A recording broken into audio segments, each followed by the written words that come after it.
Assalamualaikum warahmatullahi wabarakatuh. Sahabat beriman, sebagai seorang muslim kita tentu percaya bahwa di dalam kubur kita akan mempertanggungjawabkan semua yang dilakukan di dunia ini dengan menjawab pertanyaan-pertanyaan malaikat Munkar dan Nakir. Namun ada beberapa orang yang tidak akan mendapatkan pertanyaan dari malaikat penjaga kubur. Siapa sajakah mereka? Syekh Ibrahim Al-Laqani dalam kitab Hidayatul Murid menjelaskan golongan orang yang tidak ditanyai dalam kubur. 7 golongan tersebut adalah orang yang beruzlah atau menyendiri di sebuah gua dalam rangka mendekatkan diri kepada Allah Subhanahu wa Ta'ala. Orang tersebut melakukannya dalam jangka waktu tertentu. Orang yang melakukan hal ini biasanya adalah orang yang tidak menyukai kegaduhan dunia yang bersifat sementara. Orang yang mati syahid dalam rangka mempertahankan keimanan dan ketakwaannya kepada Allah Subhanahu wa Ta'ala. Orang yang yakin akan kebesaran Allah baik secara fisik maupun secara batin. Orang yang rajin membaca surah Al-Mulk setiap malam. Orang yang meninggal karena busung lapar. Orang yang meninggal pada malam Jumat.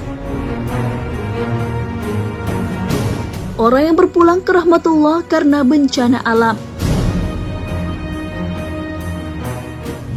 Namun sahabat beriman, tidak ada yang tahu apakah kita termasuk dalam 7 golongan tersebut atau tidak.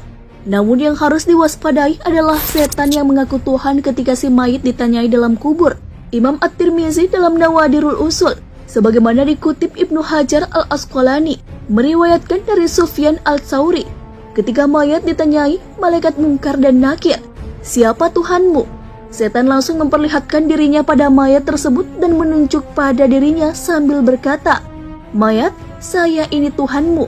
Karena itu terdapat keterangan mengenai doa komitmen keimanan untuk mayat ketika ditanyai malaikat di dalam kubur.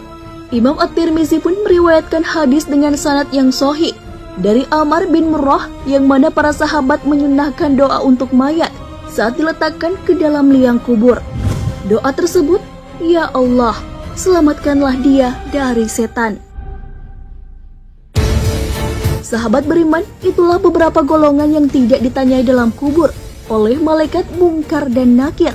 Jika tidak termasuk ke dalam 7 golongan itu, kita akan ditanyai tentang hal yang dilakukan semasa hidup. Kita berharap mampu menjawab semua pertanyaan-pertanyaan dari keduanya, karena kedatangan kedua malaikat itu adalah sebuah kepastian. Hal ini sesuai dengan hadis Rasulullah SAW. Jika mayat telah dikuburkan, ia akan didatangi oleh 2 orang malaikat berwarna hitam dan biru tua. Yang pertama disebut Munkar dan yang kedua disebut Nakir. Hadis riwayat At-Tirmizi. Wallahu a'lam bishawab. Sahabat beriman, jangan lupa berbagi informasi dengan share video ini, karena sebaik-baik manusia adalah yang paling bermanfaat bagi manusia. Wassalamualaikum warahmatullahi wabarakatuh.